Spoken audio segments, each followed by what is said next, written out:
देश की सबसे बड़ी अदालत ने आज जो बातें कही हैं वो बहुत बड़ी मील का पत्थर साबित होंगी। उन्होंने कहा, जब फैसला आया तो अभिषेक मनु सिंघवी साहब ने कहा कि आपका बहुत धन्यवाद, आपने रिजर्व करने के 3 दिन में ही फैसला सुना दिया। और कोर्ट ने मुस्कुराते हुए कहा, it's a matter of somebody's liberty, every day counts. यानी कि कोर्ट इस बात को रिकॉग्नाइज कर रहा है कि आपने बिना ट्रायल के किसी राज्य के उप मुख्यमंत्री को 17 महीने जेल में रख लिया। आपने कहा कि 6 से 8 महीने के अंदर हम ट्रायल कंप्लीट कर देंगे, ईडी ने कहा, और 8 महीने बीतने के बाद आपकी ट्रायल शुरू ही नहीं हुई है। तो आप बिना किसी ट्रायल के, बिना किसी फैसले के कैसे किसी को जो है जेल में रख सकते हैं।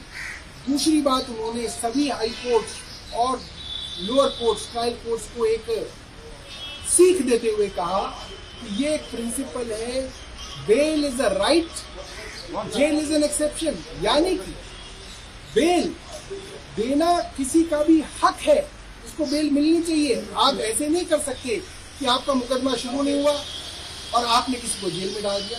भाई मुकदमा पूरा कीजिए, किसी का गुनाह साबित कीजिए, कन्विक्ट कीजिए, 1 साल नहीं 5 साल की सजा दिलाइए, कोई मना नहीं कर रहा। मगर आपका मुकदमा ही शुरू नहीं हुआ, कोई गुनाह साबित नहीं हुआ, बिना साबित हुए आपने 17 महीने उनको जेल में रख लिया। अब मैं ये जानना चाहता हूँ, अब वो अगर बेगुनाह साबित होंगे तो ये 17 महीने उनको कौन वापस करेगा? क्या ट्रायल कोर्ट वापस कर सकता है? क्या केंद्र सरकार मनीष सिसोदिया के 17 महीने उनके परिवार को वापस कर सकती है? नहीं कर सकती है। इसी बात को सुप्रीम कोर्ट ने अंकित किया और कहा कि ट्रायल कोर्ट्स और हाई कोर्ट बेल देने में जो हिचक रहे हैं ये गलत है। इसकी वजह से सुप्रीम कोर्ट के अंदर बेल से संबंधित मामले बढ़ते जा रहे हैं, सुप्रीम कोर्ट के ऊपर लोड बढ़ रहा है। तो कई बातें उन्होंने कही और सबसे बड़ी और खुशी की बात यह है, सुप्रीम कोर्ट ने कोई कंडीशन मनीष सिसोदिया जी के ऊपर नहीं लगाई। यानी कि वे अपना ऑफिस भी आके जो है दोबारा से ले सकते हैं, अपना काम कर सकते हैं, अपनी कॉन्स्टिट्यूंसी में जा सकते हैं।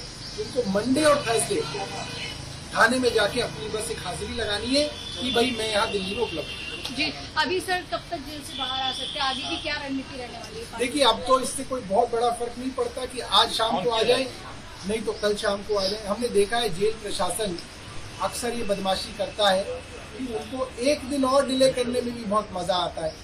तो अब देखते हैं कि जेल प्रशासन जो है वो क्या करना चाहता है, षड्यंत्र करना चाहता है या आसानी से जो है उनको छोड़ना चाहता है।